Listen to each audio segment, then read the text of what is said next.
Konnichiwa, Reshiro Sensei desu. Dozo yoroshiku onegai itashimasu. Hello everyone! Welcome back to our YouTube channel. Kung bago ka pa lang sa aming channel, magpapakilala ako ulit. I am Rachel Oquilas. And bago pa lang akong nagtuturo ng Japanese language sa isang university somewhere in Urdaneta City, Pangasinan. But I studied Japanese language sa Japan for 2 years and nagstay ako doon for almost 6 years. Japanese language proficiency test and 2-passer na din ako. In our first video, napag-aralan natin how to introduce yourself in Japanese using 3 expressions. And ngayon naman, i-extend or expound natin ito. But before that, gusto ko pang pasalamatan lahat ng mga nag-like, nag-share, at nag-subscribe sa aming video. Maraming salamat po sa inyong lahat at naway huwag po kayong magsasawang suportahan kami. At sa mga hindi pa po nakakapag-subscribe, what are you waiting for? Subscribe na! So, let's proceed now to our discussion. Self-introduction in Japanese is Jiko Shokai. Jiko Shokai.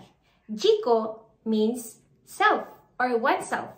Shokai means introduce or introduction. So, Jiko Shokai means self-introduction. So, let's start our Jiko Shokai with a greeting. And that is, Hajimemashite. Hajimemashite. Hajimemashite. Kung babasahin mo siya, para itong Hajimemashite. Pero actually, pinopronounce ito as Hajimemashite. Hajimemashite. Kung mapapansin nyo, nawala yung letter I. Ang tawag doon ay vowel devoicing. So, once more. Hajimemashite. Hajimemashite. Okay? Siya nga pala, sa Japanese, usually, ang intonation nila ay flat. Kung aangat man, bababa din siya in the end. Unless, nag-a-ask sila ng question or they want to express emotions or feeling of surprise. For example, Honto? Or, talaga? So, that was the time lang na aangat. Pero, madalas, flat lang talaga siya. So, hindi pwede yung kunyari, Hajimemashite! Or, Hajimemashite! Sa atin, dito sa Pilipinas, kung gusto nating maging alive, inaangat natin yung tono like, hello everyone! Good morning everyone! So, yun yung difference. Moving on, ipapakilala na natin ang ating sarili using Watashi wa state your name desu. Watashi wa state your name desu. Kung mapapansin nyo, may vowel devoicing ulit. And that is yung word na desu. Kung babasahin natin, para siyang desu. Desu. Pero actually, pinopronounce siya as des. At paggalang ito sa Japan kung may des. Take note pala na kapag babanggitin mo ang iyong pangalan, you should speak a little bit slower para maintindihan at matandaan nila ito. So, it goes like this. I am Rachel Oquilas. In Japanese, Watashi wa Reshiro Oquilas desu.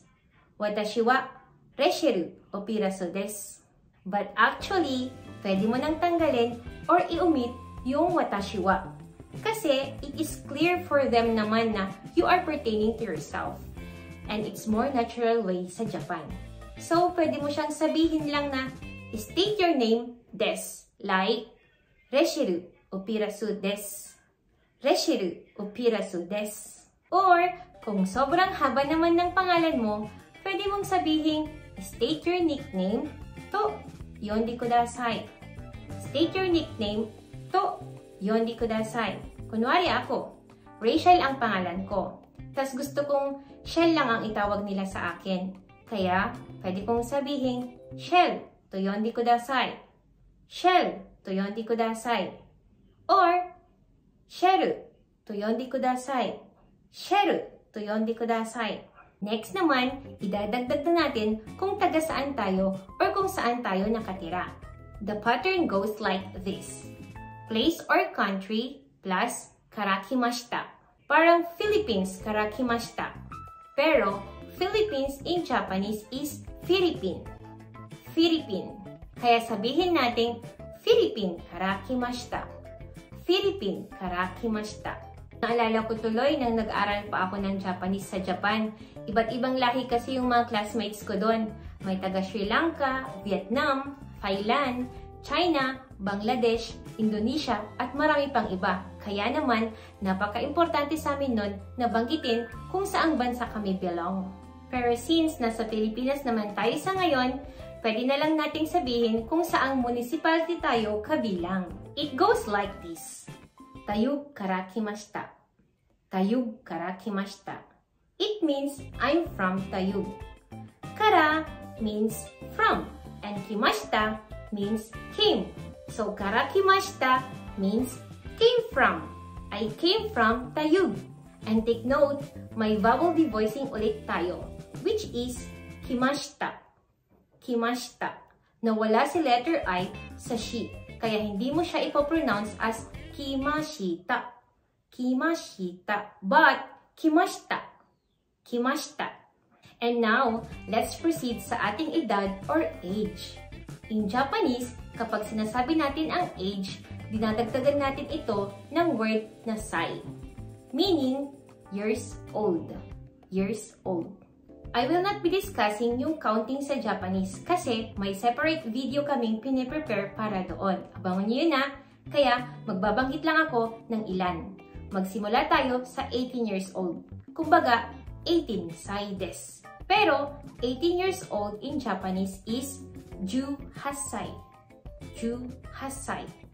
19 years old, 19歳. 19歳. 20 years old, 20歳. 20歳. Or 20歳. 21 years old, 21歳. 21歳. 22 years old, 22歳. 22歳. 23 years old, 23歳. 23歳. 24 years old, 24歳. 24歳. 25 years old, 25歳. 25歳. 26 years old, 26歳. 26歳. 27 years old, 27歳. 27歳. 28 years old, 28歳.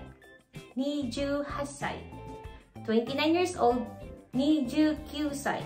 29歳. At 30 years old, 30歳. 30歳. So, hanggang 30 years old muna tayo. Kung wala sa nabanggit yung edad nyo, pwede nyong i-search or mag-comment below para ma-translate namin ang inyong edad sa Japanese. So, doon na tayo sa pinaka-last part, ang dozo yoroshiku onegai shimasu. Dozo yoroshiku onegai shimasu. Meaning, please be good to me. Or sabi nila, ang pinaka-the best na translation ay, I hope you will extend your favor towards me. I hope you will extend your favor towards me. Dozo yoroshiku onegai shimasu. Dozo yoroshiku onegai shimasu. Dozo yoroshiku onegai shimasu. Finally, buuin na natin. Hajimemashite. Reshiru Upirasu desu. Reshiru to yondi kudasai. Tayug kara kimashita. 29歳です。どうぞよろしくお願いします。isa pa? はじめまして。レシル・ウピラスです。レシルと呼んでください。タユグから来ました。29歳です。どうぞよろしくお願いします。And that ends our video. Channel!